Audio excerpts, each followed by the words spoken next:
This is on 35, baby. This on 35, man. Look at all these motherfucking vehicles, my nigga. Y'all pray for that, man. Lord have mercy. You know how deep this shit go? And look at these motherfuckers. Look, look. They can't stop, fool.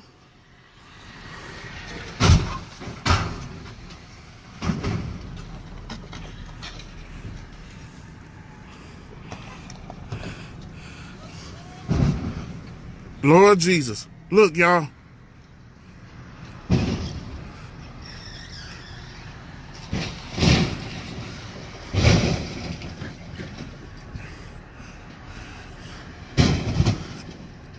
Is y'all seeing this shit, man?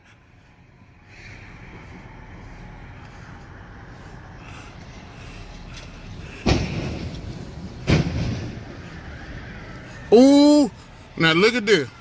Look at this. God damn.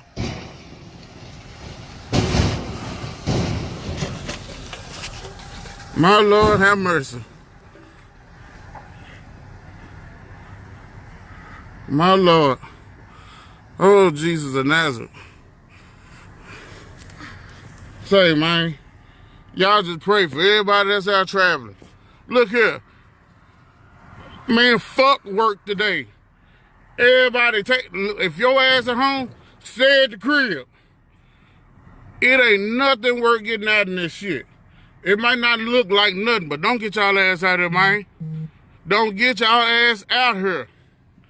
Hell no, I ain't going to work. I'm taking my ass back home. Shit.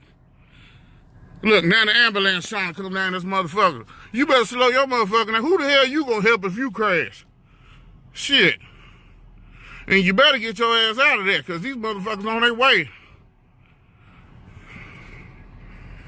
Say, fool, that shit a trip. When you see these big motherfuckers come speed in here, in their vehicles, even though they haven't been able to rescue all of them. But it's the pictures and the video that truly tell the story and the impact of this tragedy, one that has never been seen amongst emergency officials who have worked for their agencies for more than 20 years. Vehicles sandwiched between tractor trailers, SUVs stacked on top of each other. This pileup is estimated to be at least a mile long here on 35W southbound. This stretch of interstate is described right now as a complete sheet of ice. When emergency crews got the call around 6 a.m. this morning, they had to use